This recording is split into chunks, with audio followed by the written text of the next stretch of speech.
नमस्कार, स्वागत है आपका यूएई खबर में। चलिए शुरू करते हैं आज की ताज़ा बुलेटिन। लेकिन उससे पहले यूएई और देश दुनिया की तमाम बड़ी खबरों को सबसे पहले जानने के लिए हमारे चैनल को सब्सक्राइब करके बेल आइकन पर ज़रूर क्लिक करें ताकि आप तक सारे दिन की अपडेट्स सबसे पहले पहुंच जाए। तो चलिए खबरों में आगे बढ़ते हुए सबसे पहले नज़र डालेंगे आज की हेडलाइंस पर, फिर जानेंगे खबरों को विस्तार से। यूएई में भारी बारिश का कहर, दुबई, शारजाह और अजमान में रेड अलर्ट, कई इलाकों में जल भराव। दुबई सरकार ने आज रिमोट वर्क का किया ऐलान, प्राइवेट कंपनीज को भी घर से काम करने की दी सलाह। दुबई एयरपोर्ट पर कई उड़ानें लेट और रद्द, यात्रियों को फ्लाइट स्टेटस चेक करने की चेतावनी। दुबई आरटीए ने इंटरसिटी बस सेवाएं की अस्थायी रूप से रोकी। दुबई शारजाह अजमान रूट प्रभावित। यूएई में समुद्र तट, पार्क और आउटडोर एक्टिविटीज बंद, नागरिकों को घर में रहने की अपील। मौसम विभाग का अलर्ट जारी, कल भी तेज बारिश और तेज हवाओं की संभावना। एडीएनओसी को 11 अरब डॉलर की बड़ी फंडिंग मिली, गैस प्रोजेक्ट से यूएई की ऊर्जा ताकत बढ़ेगी। यूएई सरकार ने नेशनल मीडिया अथॉरिटी बनाई, मीडिया कानूनों में बड़ा बदलाव। भारत और यूएई के बीच डेजर्ट साइक्लोन 2 सैन्य अभ्यास जारी, रक्षा सहयोग मजबूत। और अब खबरें विस्तार से। संयुक्त अरब अमीरात के कई हिस्सों में तेज बारिश, आंधी और तेज हवाओं के कारण हालात बिगड़ गए हैं। दुबई, शारजाह, अजमान और आसपास के इलाकों में रेड अलर्ट जारी किया गया है। वहीं कई सड़कों पर पानी भरने के कारण ट्रैफिक जाम की स्थिति भी देखने को मिली, जिससे यातायात प्रभावित हुआ और लोगों को परेशानी का सामना करना पड़ा। प्रशासन ने लोगों से अपील की है कि बिना जरूरत घर से बाहर ना निकलें और बच्चों व बुजुर्गों का विशेष ध्यान रखें। खराब मौसम को देखते हुए दुबई सरकार ने सरकारी कर्मचारियों के लिए वर्क फ्रॉम होम का आदेश जारी किया है। वहीं सरकार का कहना है कि कर्मचारियों की सुरक्षा सर्वोपरि है। साथ ही प्राइवेट कंपनियों को भी सलाह दी गई है कि वे अपने कर्मचारियों को घर से ही काम करने की सुविधा प्रदान करें ताकि सुरक्षा बनी रहे एवं सड़कों पर भी भीड़ कम हो और किसी भी तरह की दुर्घटना से बचा जा सके। खराब मौसम का सीधा असर हवाई सेवाओं पर भी पड़ा है। दुबई इंटरनेशनल एयरपोर्ट यानी डीएक्सबी ने खराब मौसम के कारण यात्रियों को फ्लाइट डिले और कैंसिलेशन को लेकर अलर्ट जारी किया है। एयरपोर्ट प्रशासन ने बताया कि कुछ सड़कों पर पानी भर गया है, जिससे एयरपोर्ट तक पहुंचने में परेशानी हो सकती है। डीएक्सबी ने सोशल मीडिया प्लेटफॉर्म एक्स पर पोस्ट करते हुए कहा कि खराब मौसम की वजह से एयरपोर्ट तक पहुंचने और उड़ानों के शेड्यूल पर असर पड़ सकता है। यात्रियों को सलाह दी गई है कि वे एयरपोर्ट के लिए निकलने से पहले अपनी फ्लाइट की जानकारी जरूर जांच लें और अतिरिक्त समय यानी एक्स्ट्रा टाइम लेकर निकलें या फिर पब्लिक ट्रांसपोर्ट का उपयोग करें। यात्रियों को अपनी फ्लाइट की ताज़ा स्थिति जानने के लिए सीधे अपनी एयरलाइन से संपर्क करने या दुबई एयरपोर्ट की आधिकारिक वेबसाइट dubaieairports.ae पर फ्लाइट स्टेटस चेक करने की सलाह दी है। यात्रियों की सुरक्षा को ध्यान में रखते हुए Dubai roads and transport authority ने शारजाह और अजमान जाने वाली इंटरसिटी बस सेवाएं अस्थायी रूप से बंद कर दी हैं।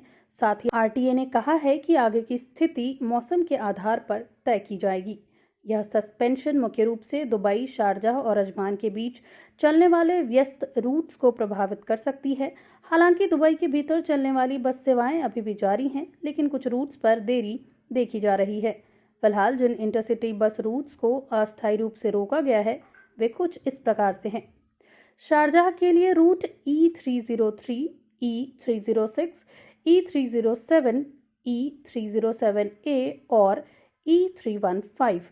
वहीं अजमान के लिए रूट E400 और E411। दुबई और राजधानी अबू धाबी के बीच चलने वाली कुछ बस सेवाओं को भी तेज तूफान के दौरान अस्थायी रूप से रोका गया है। आरटीए ने स्पष्ट किया है कि ये कदम एहतियात के तौर पर उठाए गए हैं ताकि बढ़ते जलभराव के कारण यात्रियों को ट्रैफिक जाम या खतरनाक सड़क परिस्थितियों में फंसने से बचाया जा सके। तेज हवाओं और बारिश को देखते हुए यूएई के कई समुद्र तट, पार्क और आउटडोर टूरिस्ट स्पॉट भी बंद कर दिए गए हैं। प्रशासन ने साफ कहा है कि लोगों की सुरक्षा ही पहली प्राथमिकता है। कल भी खराब मौसम की चेतावनी जारी की गई है। मौसम विभाग के अनुसार कल भी भारी बारिश और तेज हवाएं जारी रह सकती हैं। कुछ इलाकों में जलभराव और ट्रैफिक जाम की आशंका है। नागरिकों को सतर्क रहने की सलाह दी गई है। वहीं शारजाह प्रशासन ने भारी बारिश और अचानक आने वाली बाढ़ यानी कि फ्लैश फ्लड के दौरान लोगों से किसी भी तरह का जोखिम न लेने की अपील की है। प्रशासन ने लोगों के लिए सुरक्षा से जुड़े दिशा निर्देश भी जारी किए हैं। जारी की गई सुरक्षा गाइडलाइंस कुछ इस प्रकार से हैं। बाढ़ के पानी में खड़े ना हो और ना ही उसे पार करने की कोशिश करें।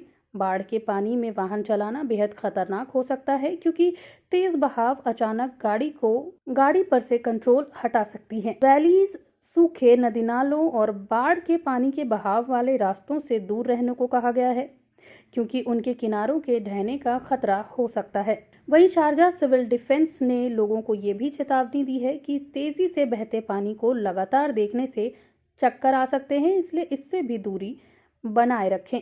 यूएई की प्रमुख तेल company Abu Dhabi national oil company ADNOC को $11 बिलियन की फंडिंग मिली है। यह रकम देश के बड़े गैस प्रोजेक्ट्स में लगाई जाएगी। इससे यूएई की ऊर्जा क्षमता और वैश्विक स्थिति और मजबूत होगी। यह फाइनेंसिंग डील ADNOC के साझेदारों एनी और PTTEP के साथ की गई है, जिसमें 20 ग्लोबल और रीजनल बैंकों ने भाग लिया है। बता दें कि इस डील में प्री एक्सपोर्ट फाइनेंस मॉडल का उपयोग किया गया है, जो भविष्य में होने वाले गैस उत्पादन के आधार पर सुरक्षित हैं। यूएई सरकार ने मीडिया सेक्टर में बड़ा बदलाव करते हुए नेशनल मीडिया अथॉरिटी की स्थापना की है। इसका उद्देश्य मीडिया नियमों को एकजुट करना और डिजिटल व पारंपरिक मीडिया पर बेहतर नियंत्रण रखना है। यह संस्था मीडिया दिशा निर्देश तय करेगी, एक समान मैसेज सिस्टम विकसित करेगी और पूरे यूएई में मीडिया संस्थानों के साथ कोऑर्डिनेट करेगी। साथ ही यह अथॉरिटी अमीरात न्यूज एजेंसी यानी WAM को और मजबूत करेगी। अबू धाबी में भारत और यूएई के बीच डेजर्ट साइक्लोन 2 नामक संयुक्त सैन्य अभ्यास जारी है। इस अभ्यास से दोनों देशों के रक्षा संबंध और मजबूत होंगे। बता दें कि इस एक्सरसाइज का उद्देश्य भारतीय सेना और यूएई लैंड फोर्सेस के बीच इंटरऑपरेबिलिटी को बढ़ाना, रक्षा सहयोग और मिलिट्री संबंधों को मजबूत करना एवं शांति समर्थन ऑपरेशंस के लिए संयुक्त क्षमताओं को विकसित करना है। अब बात करते हैं आज के रियाल रेट्स की। तो क्या है आज के रियाल रेट्स? आज एक सऊदी रियाल में 23.90 रुपए है, जो पिछले दिन 24.02 पैसे थे। वहीं एक सऊदी रियाल में 38.47 नेपाली रुपी है, जो पिछले दिन 38.48 नेपाली रुपी थे।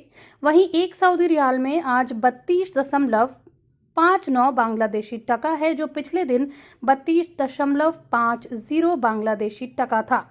वहीं एक सऊदी रियाल 74.72 पाकिस्तानी करेंसी है, जो पिछले दिन 74.73 पाकिस्तानी करेंसी थी। वहीं पिछले दिन की तरह आज भी एक सऊदी रियाल में 24.05 भूटानी करेंसी बनी हुई है। अब बात करते हैं आज के गोल्ड रेट्स की। तो दुबई में आज 18 कैरेट सोने का दाम 391.98 दिरहम है, जो पिछले दिन 395.50 दिरहम थे। यानी कि आज की gold rate 18 carat gold rate की भारतीय मुद्रा में कीमत 9,735 रुपए है। वहीं 22 कैरेट गोल्ड का दाम 478 दिरहम प्रति 10 ग्राम है, जो भारतीय मुद्रा में 11,894 रुपए होते हैं, जो कि पिछले दिन 481.25 दिरहम प्रति 10 ग्राम पे था। वहीं दुबई में 24 कैरेट सोने का दाम 523.31 दिरहम है, जो कि पिछले दिन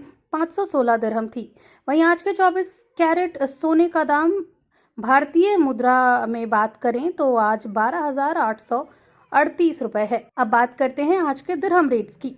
तो आज एक यूएई दिरहम में 24.48 रुपए हैं, जो पिछले दिन 24.51 रुपए थी। वहीं एक यूएई दिरहम में 39.12 नेपाली रुपी है, जो पिछले दिन 39.65 पर था। वहीं एक यूएई दिरहम में 33.19 बांग्लादेशी टका है, जो पिछले दिन 33.18 बांग्लादेशी टका थी। वहीं एक यूएई दिरहम में 76.30 पाकिस्तानी करेंसी है, जो कि पिछले दिन 76.30 ही था। वहीं एक यूएई दिरहम में 24.56 भूटानी करेंसी है, जो कि पिछले दिन भी 24.78 भूटानी करेंसी थी।